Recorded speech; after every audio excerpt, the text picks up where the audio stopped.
All right, let's get going, guys. And to those watching the recording, welcome. And to everyone, welcome. I hope you'll get good value from this presentation, where we're going to cover keeping great people when you are not the highest bidder, which is very common, very, very common. So let me share my screen. Okay, there you go.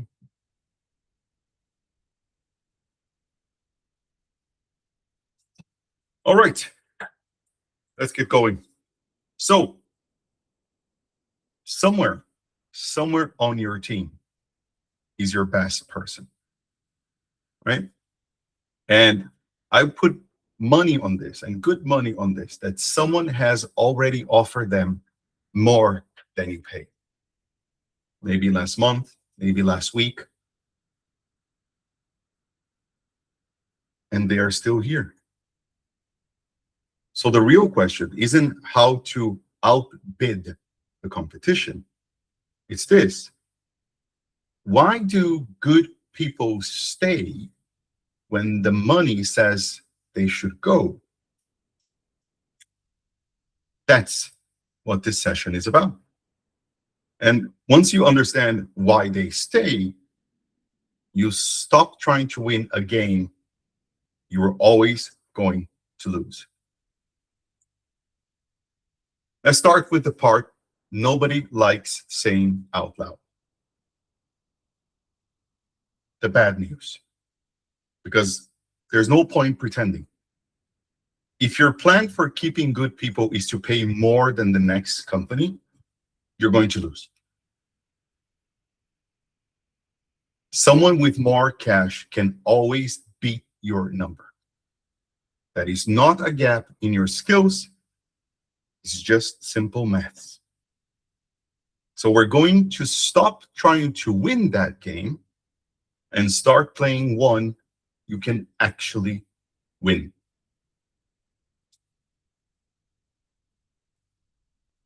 Here's the good news, and I mean it, good news. When people quit, they'll often say it was for the money. It's the polite reason, right? Easiest reason to provide. It's the one that doesn't burn a bridge. But if you dig a little, it's usually something else. They stopped growing. They stopped feeling like the work mattered. Nobody noticed what they did. Pay was the excuse, not the cause. And that's brilliant for you, because almost everything that actually keeps a person is something you can give without spending much at all. Almost everything that actually keeps a person is something you can give without spending much at all.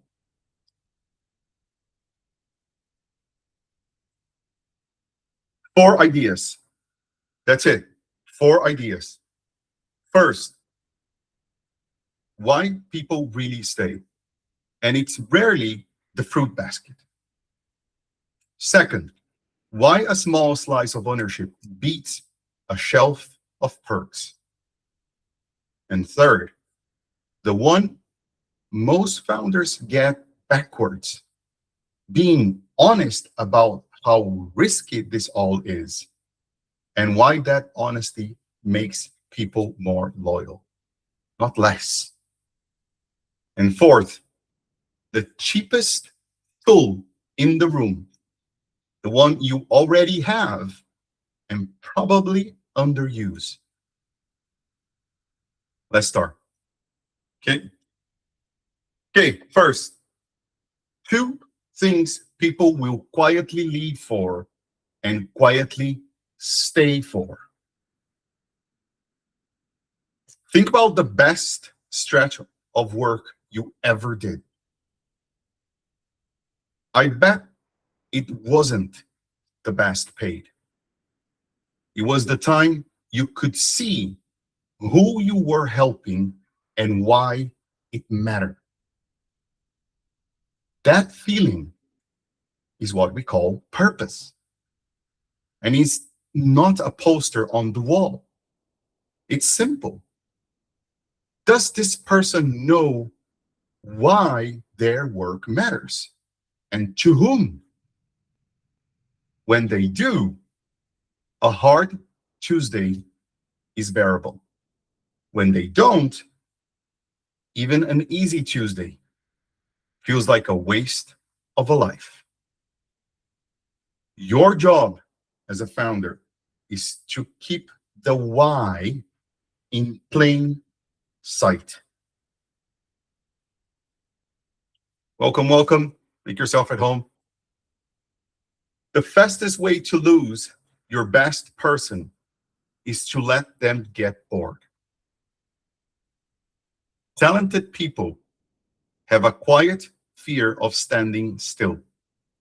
If they stop growing with you, they will grow somewhere else. So flip it. Make staying the place where they get better fastest. Give them the scary project. Let them own something new. When someone is learning at full speed, a bigger salary elsewhere starts to look like a pay cut in disguise, because they be trading growth for cash. Most good people won't make that trade. None of this needs a budget. Connect the work to a person. The thing you shipped, someone used it this morning to do their job faster. Say it out loud, because people forget. Then hand over a stretch, something slightly too big, and stand close enough to catch them, but far enough to let them own it. Talk about the future you see for them, even if you can't promise it yet. And treat learning time as real, not the thing that gets cut first when we are busy. You do these four, and you are already ahead of most companies with 10 times your cash. Now, I have to be straight with you here, because I've seen purpose used as a cheap trick. It isn't one. You cannot underpay someone badly and patch the gap with inspiring words. People see through that fast, and they should. So the rule is simple. Pay as fairly as your stage honestly allows. Get them to a number they can live on without resentment. Then let purpose and growth carry the rest of the weight. Meaning is powerful, but it does not pay rent.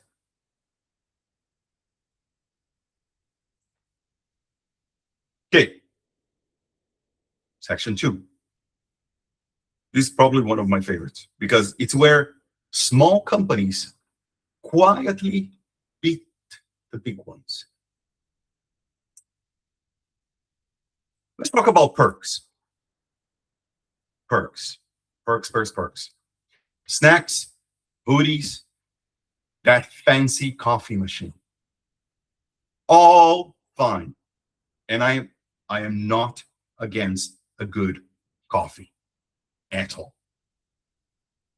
But be honest about what a perk buys. A moment of goodwill that any richer company can copy tomorrow. Perks are rented loyalty.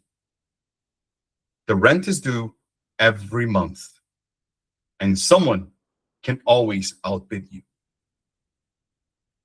Ownership is different. When a person owns a real piece of the outcome, your win becomes their win. They stop watching the clock and start watching the mission. That's the trade you want. When founders hear ownership, they think equity. And yes, that matters. Give real equity and explain it in plain words. Because a share number nobody understands is worth nothing to the person holding it. But there's a second half that's just as strong and completely free. Decision ownership. That's you saying, this whole area is yours. You do not need to check with me. I trust you. For a lot of talented people, being handed real responsibility means more than another 0.5%. It says, I see you as an owner, not just a pair of hands. Here's how to be generous without doing something you'll regret. Use vesting. So a stake is earned over time, which protects both you and the person and the company. Welcome, welcome. Explain equity honestly. What it is, what can make it worth a lot, and the real chance it's worth nothing. Equity can be worth nothing. People respect that honesty. And it beats a fairy tale every single time. And give decision ownership fast, because it's the free half and it works. The line to remember here is be generous with the stake and careful with the paperwork. Yeah? Talk to someone who knows cap tables before you promise anything. So today's kindness doesn't become tomorrow's headache. Okay, we're making good progress. This is the one most founders get exactly backwards. Every single time, almost every single time. I'll slow down for this one because it's practically the heart of this session. When someone joins your early startup, they are taking a real risk. Welcome, welcome. They are taking a real risk. They are turning down safer jobs. They are betting their income and probably a significant chunk of their life on something that might not work.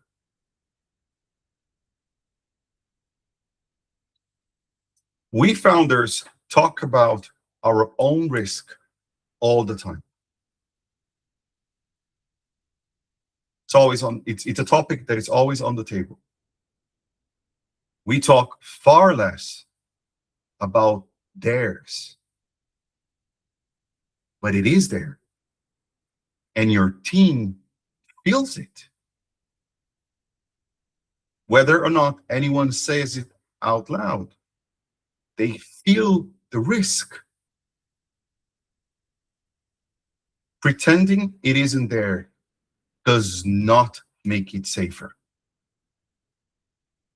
It just makes you look like you're not being straight with them. So be straight with them about the risks. Treat them like adults. And here's the surprise, here's the part that surprises a lot of people. You might think that being honest about risk scares your team off. It will scare everyone off. It's quite the opposite. Smart people already know it's risky. When you pretend it's fine, they don't feel safe. They feel managed. And they quietly stop believing the good news as well. But when you say, here's the runway,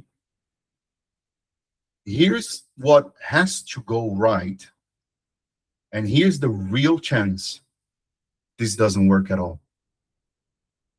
When you say that, something shifts. They trust you. You're being open, transparent, you're being honest. They trust you. And a person who chooses to stay with their eyes fully open is far more committed than one who was sold the fairy tale. Honesty is the loyalty play, not the safe, boring one. Be honest about the risks. Transparency.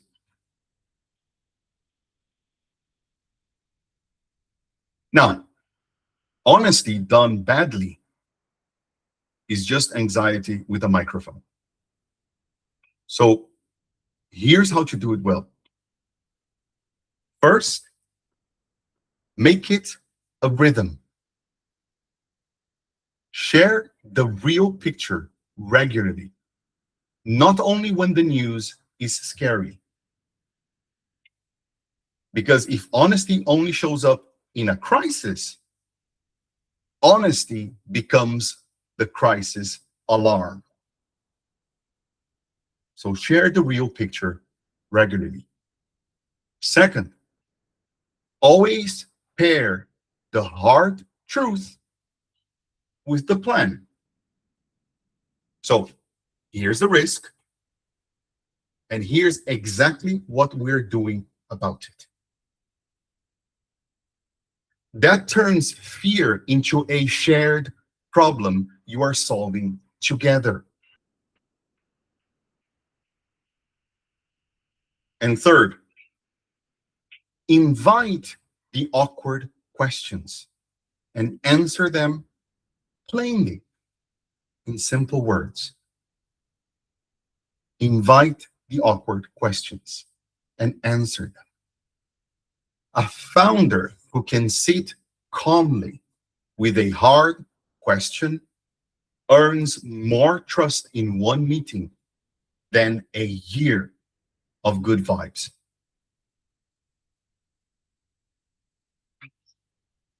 Trust and respect.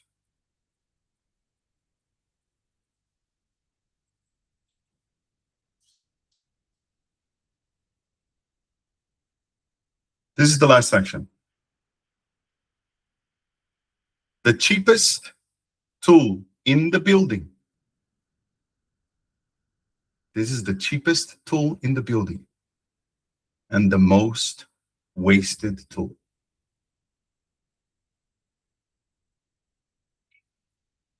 And it's a tool you already have.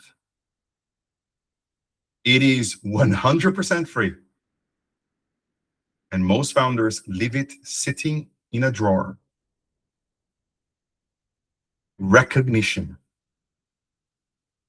Being seen. Think about the last time someone noticed real effort you put in and said so specifically. It probably meant more than the last raise. Money gets people to work hard. Feeling genuinely seen gets people to give you their best. The stuff you cannot demand and cannot buy. I'll repeat that. Feeling genuinely seen gets people to give you their best. The stuff you cannot demand and cannot buy. And it costs you nothing but attention.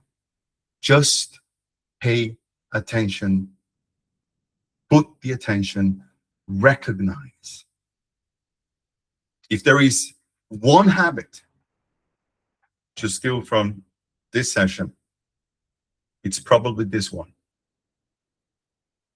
Recognize your team members. Take the time to recognize your team members. Now, recognition only works if it feels real. So, 3 quick rules for recognition. First, be specific. Specific. Great job, team. Lands on no one. But if you say, the way you handled that tricky customer on Thursday, that saved us. That lands on one person. Hard. Be specific. Be quick. Praise has a very short shelf life. Very short. So say it while it's warm. Not in a review 3 months later when they've forgotten about it. So be quick. And match the person. Some people light up at a public shout out. Others would rather you quietly told them one-to-one. Recognition aimed the wrong way can embarrass instead of lift. So pay attention to who you're talking to.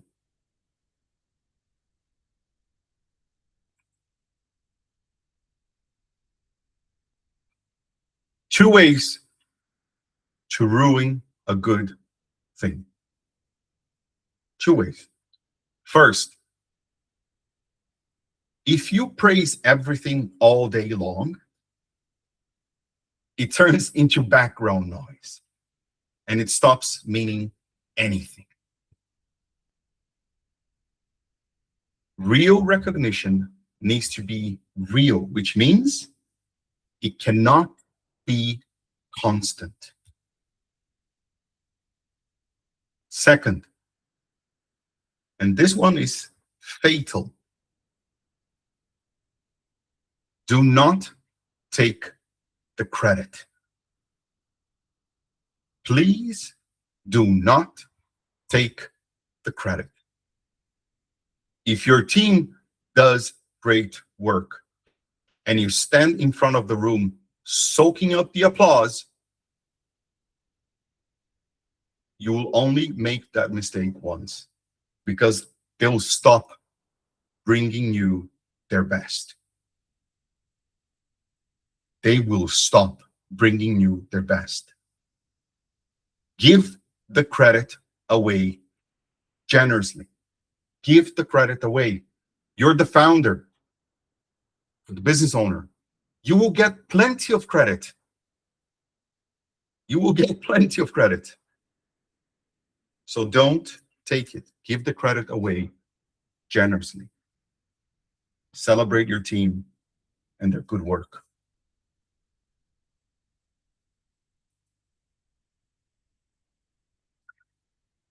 If you forget anything else and you only keep 4 lines, keep these. Sell purpose. and growth. Give real ownership, because perks are just rented loyalty. Be honest about the risk, because that honesty is what earns you trust. And recognize your people well, because it's free and it works.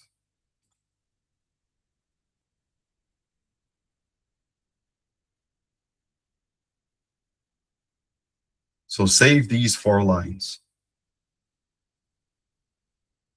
This is sort of the slide that's worth having on your wall, so you never, never forget about this.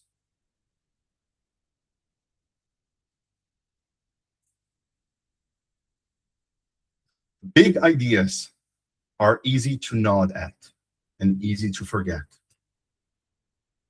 So let's make this small and real. 1 action. On Monday, pick 1 person on your team, go to them and tell them specifically the thing they do that matters and why it matters to you and to the company. This is not a group email.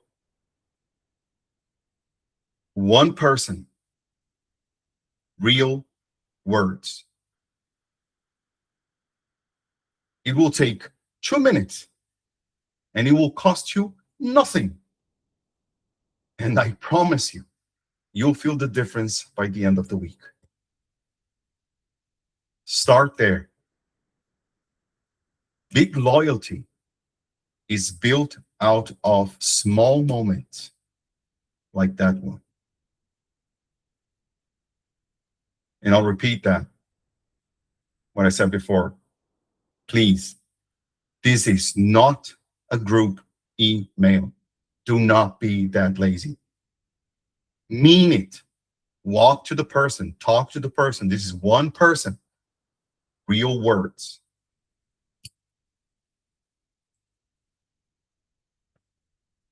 So this is the session in 1 breath. You will not be the highest bidder. And the good news is you don't have to be the highest bidder. The things that actually keep great people are the things money cannot buy.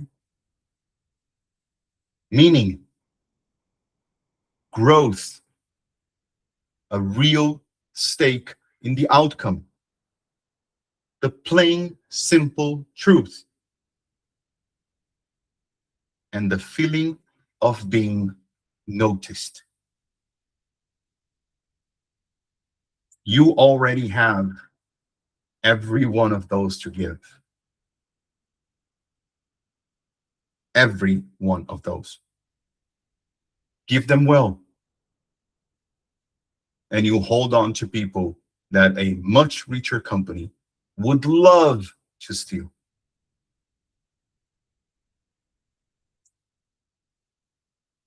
Okay. That was much faster than expected. So plenty of time for questions.